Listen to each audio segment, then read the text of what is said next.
Hola, bon dia a totes i a tots, bon dia a tothom. Avui, en el Parlament de Catalunya, i sobretot amb l'Albert Batet, que és el president del grup parlamentari de Junts. Bon dia, Bon Albert, dia i ben trobats. i moltes gràcies per dedicar-nos aquesta estona, aquest temps, per aquí, per Ona Villes. Un goig poder-vos atendre aquí al Parlament de Catalunya. I tenim amb el Jaume Font, especialista, politòleg i tot el que vulguem, que aconsegueix aquí aquestes entrevistes i que, ho sento, Albert, et farà unes preguntes una mica compromeses. Endavant. Intentarem sortir-nos-en, Sí. No crec que sigui pitjor que el Basté o l'Ostrell o... No. Bueno, deixa, no li donis massa cara. Estem a l'alçada del Pablo Motos, Bueno. perquè et facis una idea. Escolta. Molt bé, Albert, moltes gràcies per rebre'ns. Això de l'Albert va ser com una sal, perquè aprofitant la benentesa que ens veiem algun divendres, li vaig demanar si ens Ja podia... pots explicar, no ens veiem. Ens veiem esperant els nanos de col·legi, ell espera el fill, i jo, com que sóc molt més vell, espero la neta. Espero que algun dia s'ajuntin l'Albertet i la Dianeta i puguem fer alguna cosa. Si hi ha una bona anedot, en podem parlar. Sí, m'han assegurat que l'Albertet en tindrà. No ho sé, la dona dona la dona, La dona. Exacte. No anem bé, doncs, no anem bé. Doncs ens veiem quan ell pot, que quasi sempre fa possibles per anar a buscar el nano, perquè una de les coses principals és la família, oi, Albert? I tant. Mira si és principal. Jo ara he estat alcalde de Valls 12 anys. Sí, ho sé. Dels 28 als 40 anys. I un dels motius pels quals vaig plegar d'alcalde, n'hi havia varis, un altre és el compromís que em demanava el partit del president Puigdemont especialment per liderar el grup parlamentari que al Parlament de Catalunya, i era molt difícil compatibilitzar les dues feines. Evidentment. Però a més va néixer l'Albert, i ara fa 4 anys, i jo no em volia perdre, després de 12 anys d'alcalde, no em volia perdre la infància dels meus fills, no? I vaig decidir només una funció molt important, com és la de president del grup parlamentari de Junts per Catalunya. Molt important, tu ho has dit, molt bé.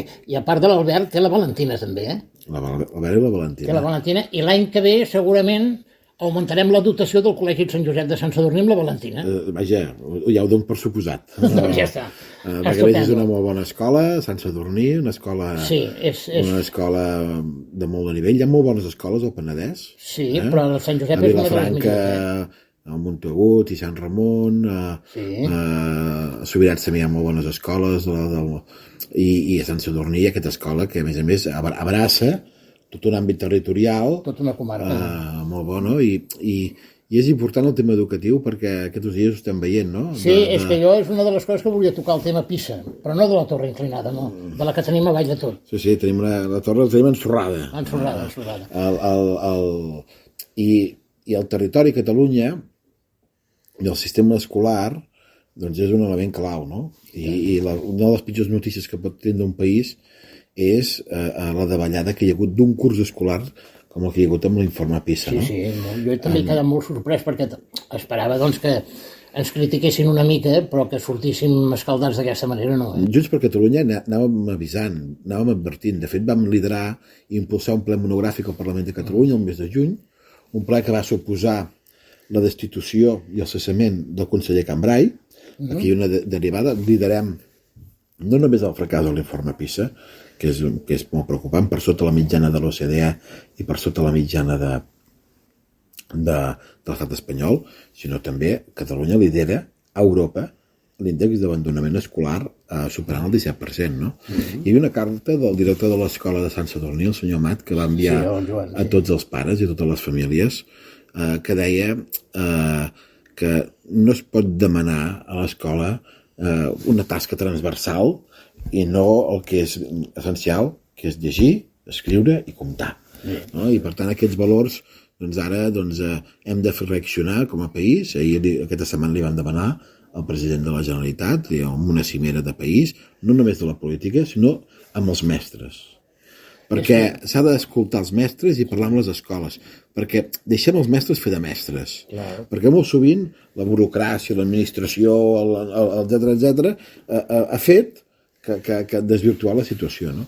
Tenim una bona escola concertada, no cal dir-ho, no? Com ho veiem, per exemple, a l'entorn del Penedès, no? Però hem de reforçar el nivell d'escola pública, i el que també ens preocupa molt és aquesta deriva del govern de la Generalitat de Catalunya que es converteix en aquest moment doncs, en una agonia i se li està desfent. Però molta agonia. La meva filla, a part d'altres coses, també és mestra i exerceix al Sant Josep, és mestra al Sant Josep, ensenya matemàtiques, ensenya economia i també ensenya dibuix tècnic, que és arquitecte. Llavors ella se'n queixa, no se'n queixa, em comenta, perquè d'això, que és que les normatives canvien massa. Exacte. Diu, és que no ho entenen. Una de les coses que hi havia a la carta del director de les famílies i que jo vaig dir, li vaig demanar permís al director abans, en seu parlamentària, és no pot ser que en 40 anys haguem tingut 8 lleis educatives que hagin anat canviant en funció del govern de torn. Sí, és que això sembla que el govern i s'ha polititzat. I a més s'afegeix una cosa. El sistema judicial entrant a les escoles, dient quantes hores s'han d'impartir de català, posant uns límits, fent una pressió i traient una pressió judicial a les escoles, que no, les escoles han de fer d'escoles. Hi ha hagut un model d'èxit i que s'ha de confiar i hem de poder remuntar aquesta situació i això s'ha de fer amb un govern nou, s'ha de fer amb un govern fort i s'ha de fer amb l'expertesa i l'experiència que ja tenim en aquest país. Que la tenim, no? Des de la Rosa Sensata i avall tenim molta experiència amb els mètodes d'ensenyament. Però a més, el sistema educatiu, jo vaig viure molt com a alcalde, no? I el sistema educatiu a Catalunya neix d'un acord de país. Entre la Marta Mata, el Vendrell, també del Penedès, que en aquell moment era el PSC, amb gent del PSUC i el president Pujol, i el conseller Laporta, i l'Irene Rigau, i la gent, amb una expertesa en aquest. Hi va haver un consens de país. I ara no tenim aquest consens. Bueno, és que en aquests moments tenim un govern de 33 diputats que imposa polítiques. Imposa polítiques. I no escolta. I no escolta els mestres, no escolta els directors. El mateix que ha passat amb els mòbils. Tenim unes peticions d'actuació a nivell de mòbils, des de Junts per Catalunya, ho hem demanat sistemàticament aquí al Parlament de Catalunya. De posar límits a l'ús dels mòbils, la consellera s'ha posat de perfil, ha hagut de sortir el Consell Escolar de Catalunya que ha sigut tou i ara resulta que ahir Madrid deia que prohibiria els mòbils. És a dir, tenim totes les competències a Catalunya exclusives en l'àmbit educatiu i la manca de lideratge, d'acció i de consens del govern i del departament el que fa és que Madrid prengui la iniciativa. I això no és admissible. El que hem de fer és que la iniciativa surti dels mestres, de les escoles, dels docents, que són els que hi entenen. El govern central pren moltes iniciatives, però és a remol de les idees que es donen. La iniciativa aquesta no és d'ells. Va a remol de les idees nostres, no de voler suprimir els mòbils al col·legi, cosa que al Sant Josep ja es fa, A Sant Josep no es permeten els mòbils, Vull dir, els nens que porten mòbil el deixen allà a la capseta i quan surten el recullen. No poden tenir mòbil. I això, llavors el que em volia dir, de les escoles concertades i privades necessiten aquest vistiplau? O tenen autonomia per fer... El sistema públic de Catalunya és un sistema que hi ha les escoles de titularitat de la Generalitat i les escoles concertades, que són de titularitat pública, però que tenen són un servei públic que està tutelat pel Servei d'Inspecció i de la Generalitat de Catalunya. I això s'ha fet com s'ha fet al país. És a dir, Catalunya no era un estat, no ha tingut mai un govern com han tingut aquests últims anys. I la societat civil s'ha unit i ha creat estructures d'estat. Ho veiem en l'àmbit educatiu, en l'àmbit de la salut, els hospitals, a l'àmbit de les residències, a l'àmbit social, residències, tots ho coneixem, la residència de l'Arbós era una residència concertada.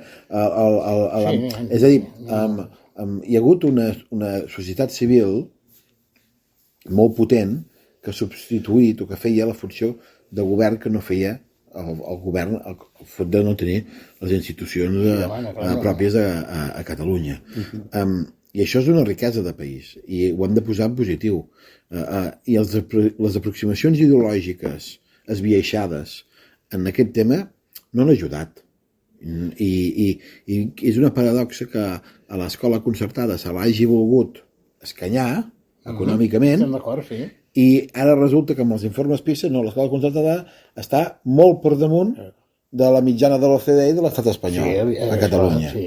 Amb menys recursos que no pas l'escola pública. Amb més recursos públics. I amb el mateix nivell de vulnerabilitat. Les escoles públiques tenen el 14,5% de l'alumnat en una situació de vulnerabilitat. Les escoles concertades estan en un 14%. Per tant, és evident on hi ha el problema. Sí, sí. I és evident on s'ha d'actuar.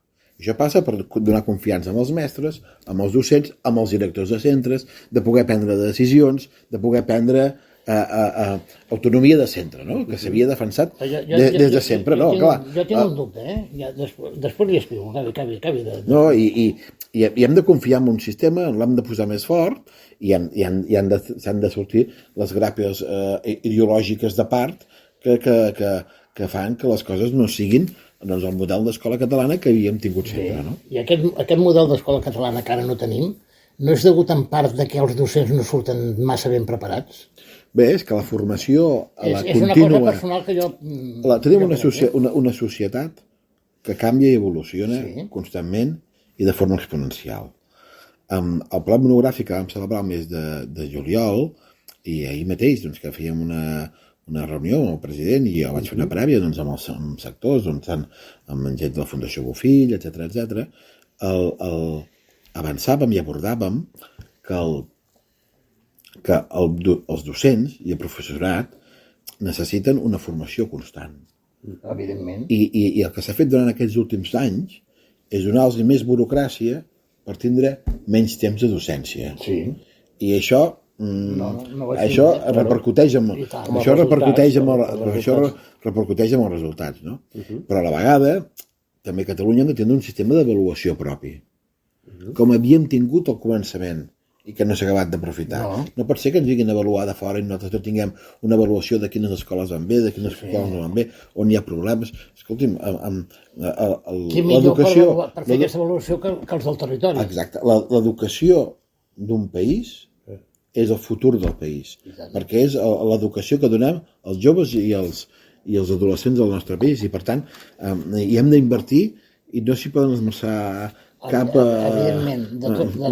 recurs en aquest tema. És més, durant els últims anys hi ha hagut un increment de recursos molt important. S'ha incrementat més d'un 20% el pressupost, i hi ha més mestres que mai, hi ha més professors que mai. Però amb els resultats no es nota.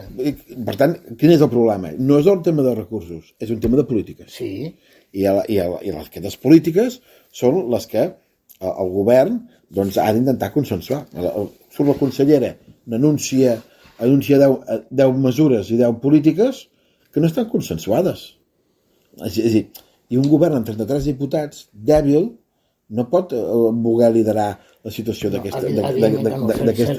Seria molt més adient mirar de consensuar aquestes polítiques que a la fi, al final tots ens farà profit o no ens farà profit aquest tipus de política. Si no es fa una bona política educativa, el país, el que dius tu, això se'n ressentirà molt. Hem de mirar de solucionar una mica el tema i com més aviat millor. Jo crec que una de les coses per això que s'ha de començar és que els docents surtin ben preparats. Evident, tinguin les eines de la formació constant, perquè una escola, la qualitat dels docents és la qualitat del sistema educatiu. Una escola amb bons mestres i un sistema educatiu amb bons mestres és un sistema educatiu bo i per tant, és el que marca la qualitat. Per tant, hi hem de donar formació, recolzament, i hem de fer un procés també de selecció molt potent, els exigem, han d'estar ben remunerats, és a dir, els hem de primar, els hem de cuidar. Això no és com allò, entro de funcionari, ja soc mestre, ja no. Hi ha d'haver una evolució. Amb aquest funcionariat docent hi ha el tipus de mestre aquest que ja soc funcionari, ja està, però també hi ha l'altre, gràcies a Déu, que es cuida cada any de reciclar-se, d'anar en cursets, de fer coses per recapacitar. La tasca de docència és una tasca molt vocacional. Sí, evidentment. És com la política, no? I com la salut, no? Són tasques molt vocacionals, I el mestre necessita aquest reconeixement de la societat i també aquesta recuperació de l'autoritat. I aquestes dues eines han d'estar en les polítiques que faci des del govern de la Generalitat de Catalunya. Bé. Molt bé, doncs vinga, canviem de tercio. Pregunta inadequada. Per què ens costa tant entendre'ns entre els independentistes? Per què, Albert? Perquè sembla que és que hem repartit la casa abans de comprar-la. I jo crec que hauríem de comprar primer la casa i després ja repartirem, no? No, és evident, i Junts per Catalunya així ho hem entès sempre. L'únic que el que no compartim des de Junts per Catalunya és que es fem renúncies a fites aconseguides pel conjunt de l'independentisme. I m'explico. Jo ho entenc, això. El president Mas comença un procés d'independència. Fem la candidatura de Junts pel Sí. Els partits, en aquell moment, Convergència Democràtica de Catalunya, Partit Fort de Catalunya, renuncia pel bé col·lectiu. Ens posem en un projecte de Junts pel Sí. El president Mas fa un pas al costat, ho assumeix el president Puigdemont. Avancem amb el procés d'independència, amb la legislatura en la qual s'aconsegueix el referèndum, en què fem l'1 d'octubre, amb tots els esforços que va suposar l'1 d'octubre. Escolti'm, el primer lloc que va anar a la Guàrdia Civil va ser Valls, perquè, segons el director del periòdico, l'alcalde de Valls estava haciendo las papeletas. I aquest país va viure un nivell de repressió sí, recordo d'això, sí. Va viure un nivell de repressió molt elevat a la seu d'economia, gent que ha estat a la presó, gent que està a l'exili. L'1 d'octubre és una fita inesborrable i irrenunciable. Però per què es va fer molt bé? I Junts per Catalunya el volem preservar. I és un referèndum d'independència. I no hi ha cap acord al Parlament de Catalunya que li hagi desvirtuat aquella decisió. També és cert que no hi ha cap acord que hagi executat aquella decisió. No. Perquè no hi ha hagut la força per poder-la. Això encara fa més mal. Perquè no hi ha hagut la força, però tampoc hi ha hagut la majoria. Perquè la nostra sorpresa és veure com hi ha partits doncs, que renuncien a l'1 d'octubre i que diuen que doncs bé, molt bé que va ser una gran fita, però que Junts per Catalunya diem que no. I és aquí hi ha el nus. El nus entre l'independentisme ve d'aquells dies. De l'1 d'octubre de la declaració d'independència de Catalunya. I el president Puigdemont se'n va a l'exili. Aquí ja es tenien, diguéssim, parets d'espera. El president Puigdemont se'n va a l'exili perquè és la manera de preservar el 1 d'octubre. Sí, estem d'acord. I Junts per Catalunya no enviarem a la paperera de la història l'1 d'octubre. I aleshores hi ha transformacions legítimes que de forma legítima tenen la possibilitat de fer-ho, que diuen no, que s'ha de fer un nou referèndum, que no sé què, que no sé quantos, tal. Nosaltres, des de Junts per Catalunya, defensem que un nou referèndum només pot ser acordat amb l'estat espanyol. Perquè si no, ja tenim la fita de l'1 d'octubre que no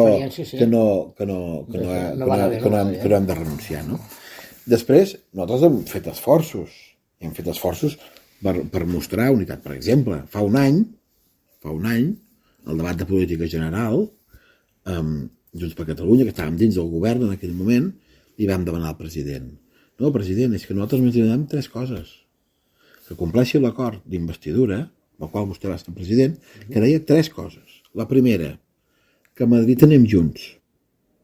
Tot l'independentisme amb força. No només els diputats d'Esquerra Republicana, sinó que anem tots junts. En el moment Esquerra Republicana en tenia 14, Junts per Catalunya en teníem 8, la CUP en tenia 2. Clar, la força de 24 diputats respecte a la força de 14 és diferent. No? Per tant, li demanàvem... Segona, li he demanat una reunió estratègica de l'independentisme. De totes les forces. Portem tota la legislatura i el president de la Generalitat no ha convocat en cap moment ni a Junts, ni a Esquerra, ni a la CUP, ni a Òmnium, ni a l'Assemblea, ni al Consell per la República. No hi ha hagut una reunió transversal com convocava el president Mas, com convocava el president Puigdemont, com convocava el president Torra. És a dir, no, això no ha passat. I tercera cosa que li demanàvem, no? Que és que no hi haguessin vetos, perquè es van vetar el Jordi Turull i la Míriam Nogueres a participar a la taula de negociació amb l'Estat. Clar, ha passat un any. Ells no van voler rectificar i no van voler canviar el rumb. hi va haver les eleccions municipals on el Xavier Trias va guanyar Catalunya i Junts per Catalunya és la primera força amb alcaldies a Catalunya, no? Sí. I després van vindre les eleccions del Congrés dels Diputats, ai las, que Junts per Catalunya passa a ser decisiu. No? Abans no érem decisius. Ara sí. Ara som... Amb menys som més. Amb menys, però... Podem fer més. Bueno, però Junts per Catalunya és decisiu. El que ha canviat és que Junts per Catalunya és decisiu. Sí, tant. No, l'anterior no era, i ara ho era. Clar, aquí, I a partir d'aquell moment, Esquerra Republicana no hem d'anar junts, hem de negociar junts, hem de fer les coses junts. Clar, com podem nosaltres saber el que han pactat prèviament Esquerra Republicana i el Partit Socialista? Si han pactat a la Diputació de Barcelona, si han pactat a la Diputació de Tarragona, si han pactat a la Diputació de Lleida, si han pactat a Madrid durant aquells últims 3 anys. I llavors nosaltres, uns aspectes que havíem demanat, no? El mediador, el verificador, una taula de diàleg de tu a tu, garanties, compliment, etc, doncs molt bé, ara venen a la nostra posició. Benvingut sigui, però és evident que el govern i Esquerra Republicana ha d'assumir una rectificació respecte a com porten fet, que ens van fer fora del govern, van cessar el vicepresident, és a dir, aleshores... Albert, això són coses d'alta política, diguéssim. Nosaltres el que palpem és que la majoria de gent del carrer no acaba d'assimilar que amb la taula de negociació s'hagi d'anar separat. Per què és això? Hi ha una taula de negociació amb Esquerra Republicana i una taula de negociació amb Junts. Escolti, no es podia fer un esforç. A la taula de negociació es va matar Junts per Catalunya. I no es va acceptar que el Jordi Turull i el Míriam Noguera hi fossin presents. Ara Junts per Catalunya som decisius i determinants, com ho reconeix tothom. Aleshores, és legítim que el president Puigdemont, que Junts per Catalunya, volem tindre els nostres espais de negociació i de diàleg, perquè nosaltres no estem al govern de la Generalitat de Catalunya. No. El president de la Generalitat no ha rectificat la seva posició respecte a fa un any. No hi ha hagut una reparació respecte a la... Públic, de boquilla sí, de boca sí, però de fets no. Perquè, escolta'm, no ens ha demanat que tornéssim a entrar al govern. No ha trencat els seus pactes amb el Partit Socialista a les diputacions i als ajuntaments. És a dir, per tant, és evident que hi ha d'haver un replantejament. I jo crec que aquest replantejament, en part, passa molt a les pròximes eleccions del Parlament de Catalunya. Esperem que vagi bé. Jo tinc una curiositat també de com s'ho va passar a Brussel·les, vostè. A Brussel·les hi hem anat molt. Últimament, ja sap de què li parlo. No, a Brussel·les hi hem anat molt. O sigui, em consta que hi ha anat molt. Hi hem anat molt des de bon començament, han sigut uns anys molt difícils, especialment al principi. Al principi l'arribada, recordo una situació, doncs... I això diu molt el president Puigdemont, perquè ell no ha volgut mai fer pena, en el sentit escolta'm, aquí... forts i convençuts de la posició que fem, no? Els començaments van ser molt difícils a l'exili, igual que a la presó, vull dir, és igual de...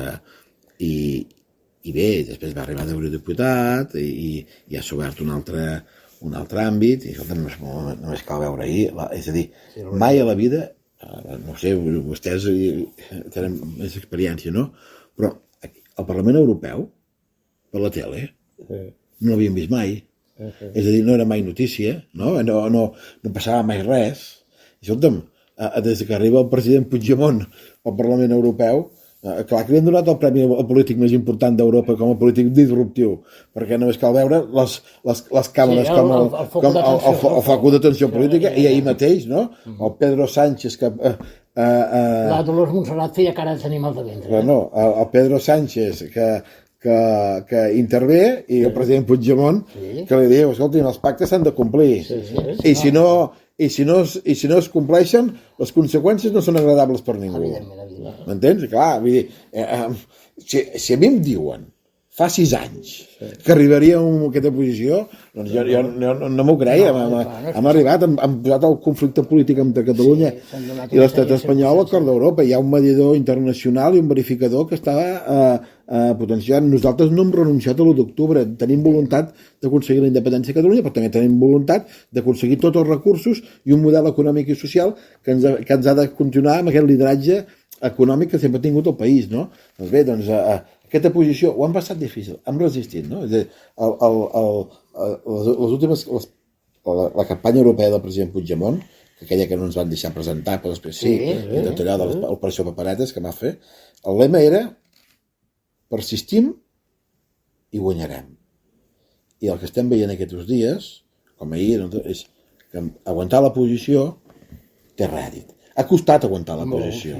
Ho hem hagut de fer sols. Hi havia moments que... Ho hem hagut de fer sols, aïllats, ens ha fet fora del govern, ens volien apartar, ens volien vetar, ens han volgut, però han mantingut la posició. I mantenir la posició no té rèdit. I mantenir la posició i ser coherent és un comú denominador a la gent de Junts per Catalunya. Perquè això també ho vam veure amb el Xavier Trias com a alcalde de Barcelona, que tenia un model de ciutat, tenia un projecte de ciutat, va mantenir la coherència, va mantenir la posició i va guanyar les eleccions. Després dels altres, el Martín Gales per darrere, el PSC, amb el Partit Popular i els Comuns, i ja veurem si ara Esquerra entra al govern, etc. Això és el Martín Gales. Però el Xavier Trias, com el president Puigdemont, va mantenir la posició. Com el Jordi Turull, va mantenir la posició. Com el Jordi Turull, actual secretari general del partit, que havia de ser president de la Generalitat, i el van posar a la presó perquè no fos president de la Generalitat, i la CUP no el va votar. Clar, aquesta és la realitat. Llavors, clar, Junts per Catalunya ens ha costat molt arribar a aquesta posició. Ja tenim una posició de força. I aquesta posició de força ha de ser a favor de Catalunya. A favor de Catalunya i a favor de les persones. Aquí pot jugar un altre factor. De cara a les properes eleccions europees, veu possible un canvi d'orientació del Parlament Europeu?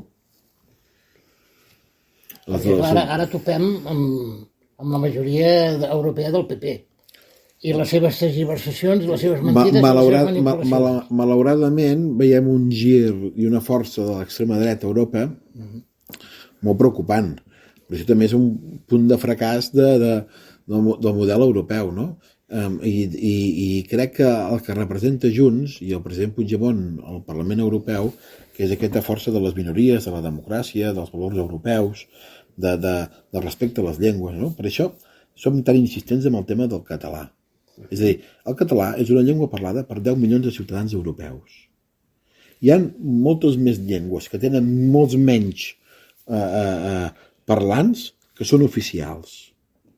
I per això l'oficialitat del català és important. Nosaltres volem formar part plenament de ciutadans d'Europa. Però l'oficialitat del català ha de venir acompanyada també d'accions més contundents quan es trepitja l'idioma, per part d'altres autonomies i d'altres formacions polítiques.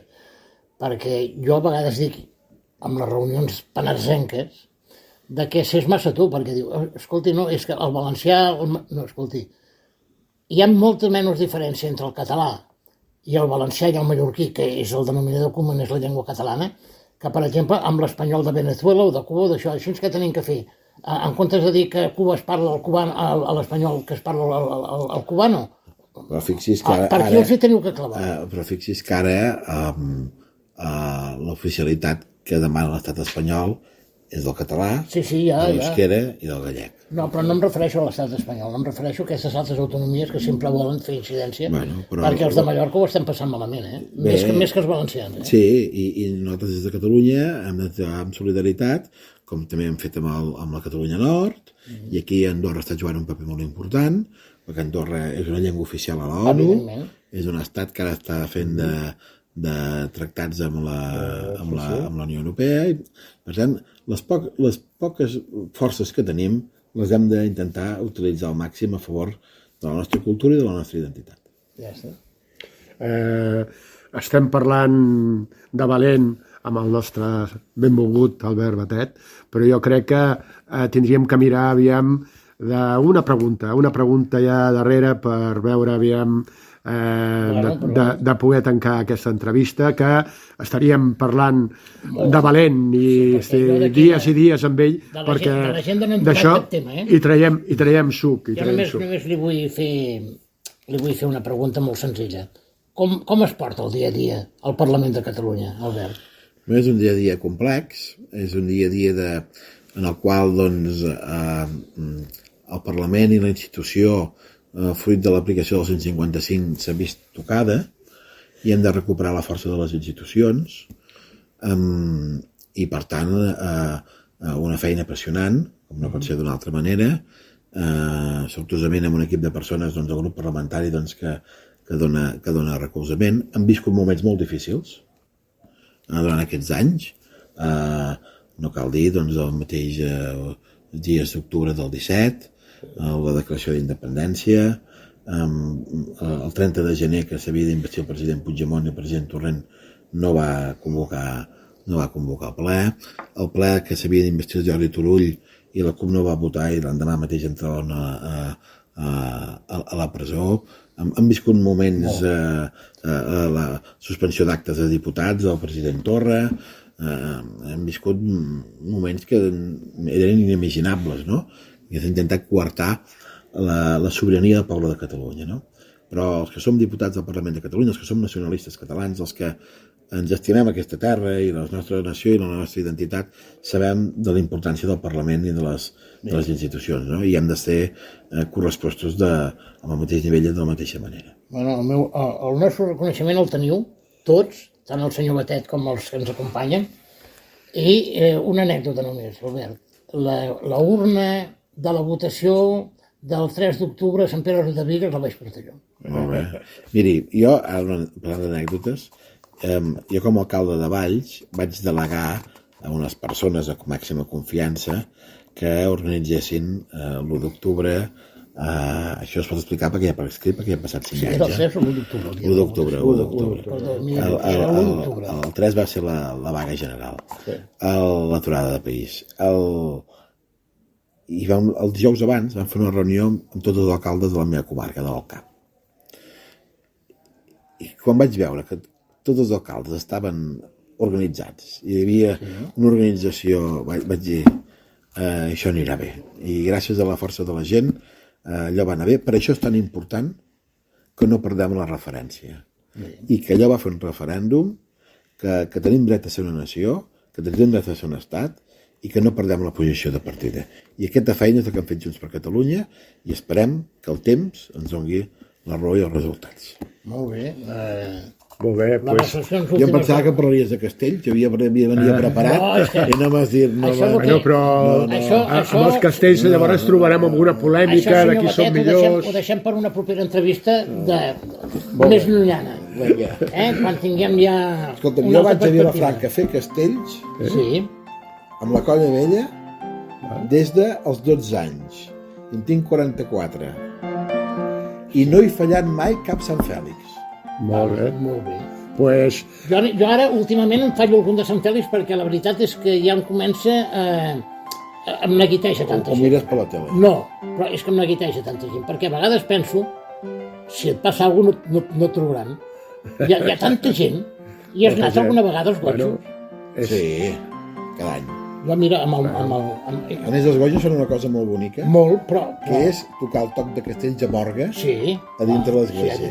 I jo, com a alcalde de Valls, vaig fer recuperar-ho a Valls. Tenim un orgue que també toca el toc de Castells per la dia de Sant Joan i la de Sant Fèlix. Fantàstic. Doncs la meva filla, la Carmina, és la que organitza l'orquestra dels coros. Molt bé. Però, vull dir, a part d'això, jo ja ho discutia això amb el mossèn Pardo, el bisbe de Girona, quan era capellà a Vilagrà, i deia: mossèn, això no pot ser, hi ha d'haver un número clausus aquí. És com els bars, hi ha d'haver un aforament. No pot ser que en un lloc hi cabin 500 persones ni entrem 4.000. Bueno, és una senyal de l'èxit. Si Vilafranca és la plaça més castellera, és perquè fa més de 200 anys que els xiquets de Valls hi van a fer castells. Doncs farem pinya. Això no es pot rebatre, Això no es pot rebatre. La propera vegada t'explicaré una anècdota d'una làpida, que no sé si la saps, que va anar a parar al cementiri de Valls. dels nens del Vendrell. Sí. Sí, ja. Ja la sabes. Doncs, Albert, moltes gràcies. Albert Batet, president Vosaltres. d'un grup parlamentari de Junts. Un plaer que ens hagis atès amb aquesta franquesa i aquesta simpatia que tens. I, bueno, em sembla que tindrem que tornar perquè en Jaume portava la tira de preguntes que s'han quedat una mica més que a la llibreta. Al final hem acabat fent el que sempre fem, no? Parlant amb la gent, no entrevistant amb la Exacte. gent, que és una altra cosa. Un plaer haver estat amb vosaltres. vosaltres. Moltes Moltes gràcies. gràcies.